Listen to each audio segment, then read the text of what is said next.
can't speak for all beat writers, but I think I can speak for a lot of them. Game notes are fun to go over, and you enjoy that, and you like going over stat sheets, maybe checking out some game film. Not as much fun when you got to start looking into arrest warrants and court documents and the like. And every once in a while it does happen. It appears that may be happening down there in New Orleans. We welcome in Luke Johnson. Luke, obviously the story of the day, Marcus Maye arrested overnight for assault with a firearm. What do you know? All right, well, here's what we know so far, or at least this is all alleged, and Right. This is what's coming from the Jefferson Parish Sheriff's Office, and Marcus Maye's attorney has already issued a pretty strong denial of what happened. But Monday afternoon, Maye was allegedly involved in a road rage incident where he was driving a black SUV, and he pointed a handgun at a car full of juvenile women. So not a great look by that statement from the Jefferson Parish Sheriff's Office.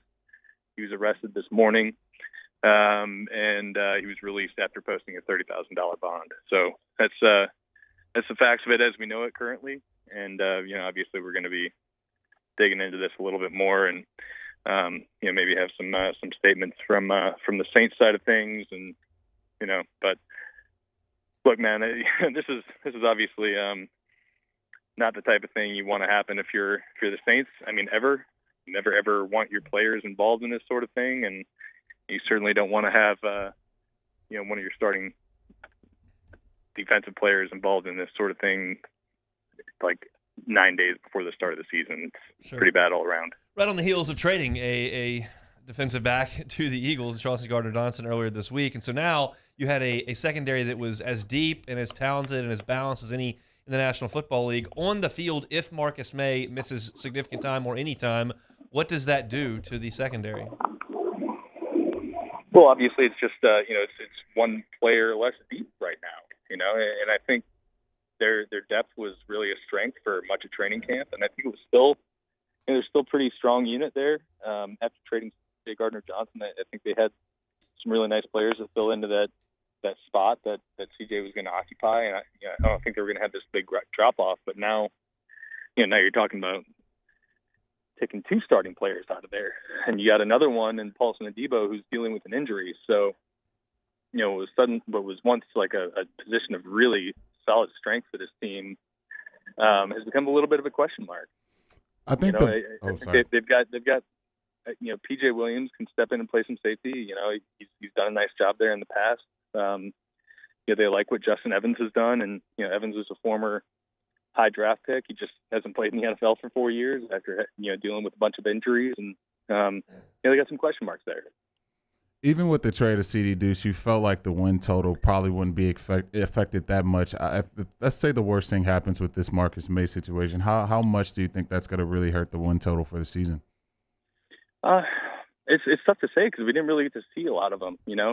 I think we saw a little bit of them in training camp, and you see some nice things that he's able to do with Tyrann Mathieu. But look, they were still taking a bit of a gamble with Marcus Maye because though he's been a very good player in the past, he was coming off an Achilles injury that he had in November of last year. He's probably going to be taking a little bit of time to get up to full strength, anyways. It's really tough to say like how much worse their defense is going to be without a starting safety in there, especially when you factor in losing Chauncey Gardner-Johnson in a trade. But I think it's safe to say that it is going to be worse. It's just it's a matter of how much worse. Where does P.J. Williams factor in all this? I think he's a guy who they would just kind of envision plugging and playing wherever they needed him.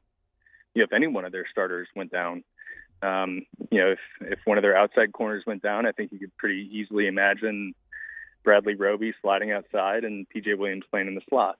If one of their safeties went down, I think P.J. was the next guy up there. So, obviously we'll have to kind of wait and see how they line up, especially next week when we kind of start getting a better idea of what they're going to look like. But if Marcus Maye is going to have to miss time, and I imagine at some point he's going to have to miss some time here. I think PJ is probably the guy who fills that role.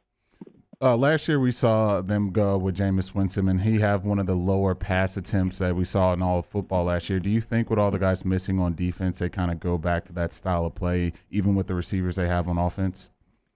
No, I don't think so. I think they trust the guys they have back there. Look, I think they're not going to be as good defensively, but I still think they're going to be pretty good. They still have studs at all three levels, I think. You can cover up some of the stuff you're going to be missing without Marcus Maye if he is indeed required to miss some time. But I think offensively, part of that last year was not just related to their defense being so good and that being the strength of their team, but it was also because their skill position players were atrocious, and their offensive line was dealing with a ton of injuries. And I think the safer play was to run the ball and play some ball control offense and not have Jameis dropping back 40 times a game and getting risk being pressured and making bad throws. I don't think that's going to be the case this year. I would imagine they kind of open things up, let Jameis sling it around a little bit more. I don't think we'll be seeing a lot of 21, 22, 25 attempt games. I think it's going to be more kind of in line with his last two full starts where he had, I think, 30 and 35 pass attempts in those games. Luke Johnson of The Advocate, our guest at @LukeJohnson on Twitter. Anything surprise you when they cut down to 53? I think, initially I was kind of surprised by the linebackers. We still really don't know whether Pete Werner is going to be there in week one. I think there's optimism toward that end, but we don't know for sure. And then, he's missed so much time in training camp, and then the four guys they had kind of cycling in, replacing him in the starting lineup, all four of those guys got cut. Eric Wilson, Nephi Sewell, John Bostic, and Chase Hansen. I think we all were kind of anticipating one or two of those guys would make the 53, and then none of them did. But three of them are back on the practice squad. I imagine in the next day or two, they're going to be shuffling the roster around a little bit more. I think there's going to be some guys going on injured reserve. Trevor Penning's definitely one of them. It's going to create some roster spots for him, and I would imagine whether they're just like straight up call ups from the practice squad or whether they're signed to the 53. I imagine some of that is going to be one of those kind of weak side linebackers. But it was surprising. I was really anticipating a couple of those guys were going to make it, and none of them did. You going to make it in the Dome on Sunday? Who knows, man? I think if I try to plan anything out ahead of time, I was just sorely reminded today that that's just a terrible idea. So we'll see. I've got a couple big stories that I'm writing that should be out next week. I'm trying to get them done by Friday so I can actually enjoy myself and not worry about whether I have to report on an arrest and have a couple beers and drown my old alma mater, but we'll see. The life of the beat writer in season, really almost any time, because you can never know when something like this is going to happen. We appreciate you jumping on. Have a good weekend. We'll talk some football next week.